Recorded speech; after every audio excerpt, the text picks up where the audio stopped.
February 29th, the year 2000. Aberdeen, Australia.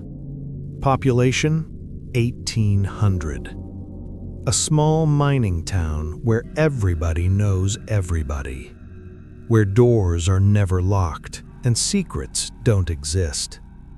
Until the morning police found a human skin hanging like a coat in a living room. This is the story of Catherine Knight, the first woman in Australian history sentenced to die in prison. What she did to her boyfriend's body that night still haunts seasoned homicide detectives to this day. If you're eating, put it down. Let's begin. Catherine Mary Knight was born October 24, 1955, into a family straight out of a horror movie. Her mother, Barbara, had an affair with her husband's best friend, Ken Knight. When the scandal exploded, Barbara left her husband, took the twins, and moved in with Ken.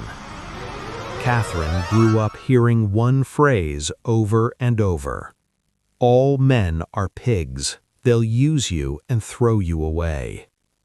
By age 15, Catherine was working at the Aberdeen slaughterhouse.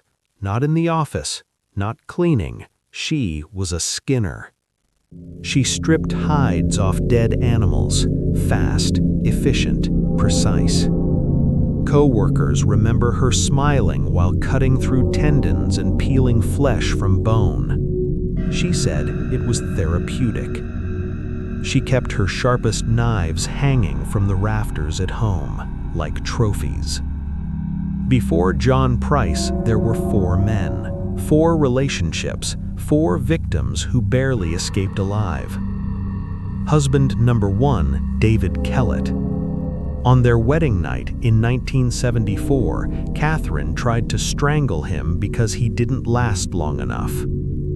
A year later, she fractured his skull with a frying pan for coming home late. When he finally left her, she put their newborn baby on train tracks. A homeless man pulled the child off seconds before the train passed. Partner number 2, David Saunders. She wouldn't let him leave the house. If he tried, she'd cut up his clothes with scissors or kill his puppy in front of him. Partners number 3 and 4 brought more violence, more control, more terror. All of them ended up in the hospital. None of them pressed charges. Why? Because they were terrified she'd finish the job. Catherine meets John Charles Price. Pricey was 44, a widower, a minor, father of 3, decent guy, owned his home, made good money. He thought he could handle her. He was wrong. At first, things seemed fine. He moved in with him and his kids in 1998, but soon the violence started. She secretly recorded a video of John admitting to a past affair, then she sent it to his boss. He was fired. The abuse escalated. She'd threaten him with knives. She'd scream for hours. John tried to leave, but Catherine wouldn't let him.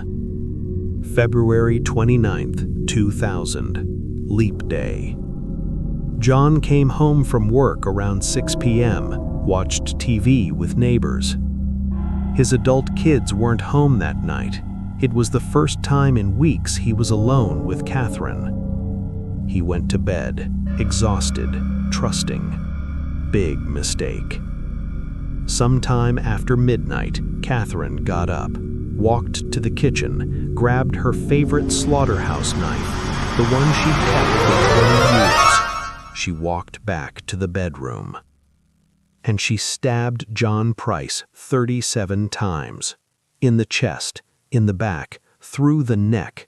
One stab went clean through his heart and out his spine. Another severed his aorta. John tried to crawl toward the door, but he bled out in the hallway. Catherine stood over him, watching, waiting, and then she went to work. What happened next is beyond comprehension. She dragged his body into the living room. Using her slaughterhouse skills, she skinned him completely, the entire hide, one piece, including the scalp, including the face. She hung the skin on a meat hook in the doorway like a costume. Then she decapitated him, boiled his head in a pot with vegetables, roasted a piece of his buttocks, plated it with potatoes, pumpkin, zucchini, and gravy. She set 2 dinner plates on the table. Next to each plate, a handwritten name tag: Melissa, John's daughter; Ryan, John's son. She was going to serve them their father. When she finished, she took a handful of pills and laid down next to the skinned corpse.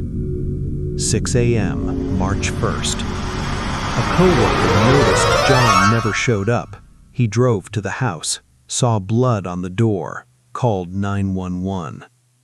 When police entered, one officer vomited in the yard. Another requested trauma leave that same day.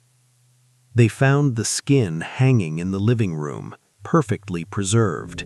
Ears, nose, eyelids, everything intact. The head was still boiling on the stove. Catherine was found unconscious from the overdose.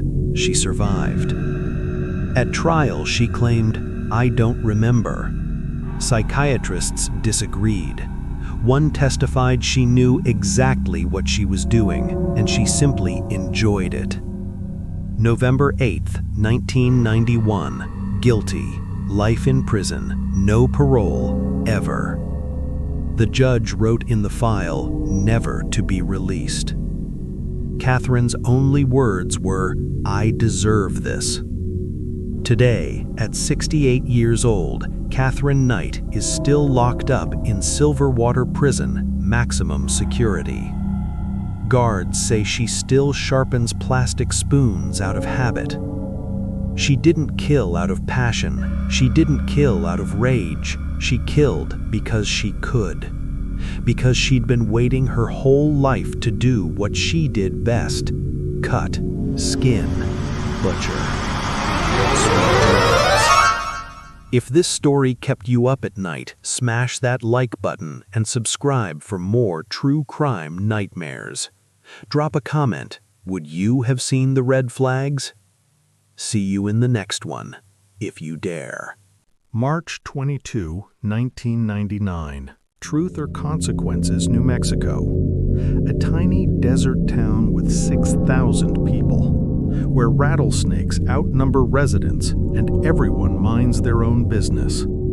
Until a naked woman ran out of a mobile home screaming with a padlock chained around her neck. This is the story of David Parker Ray. The FBI called him the most elaborate serial killer they'd ever encountered. What police found inside his trailer still gives seasoned agents nightmares. And the worst part? They never found most of his victims. If you think you know evil, think again. Let's begin.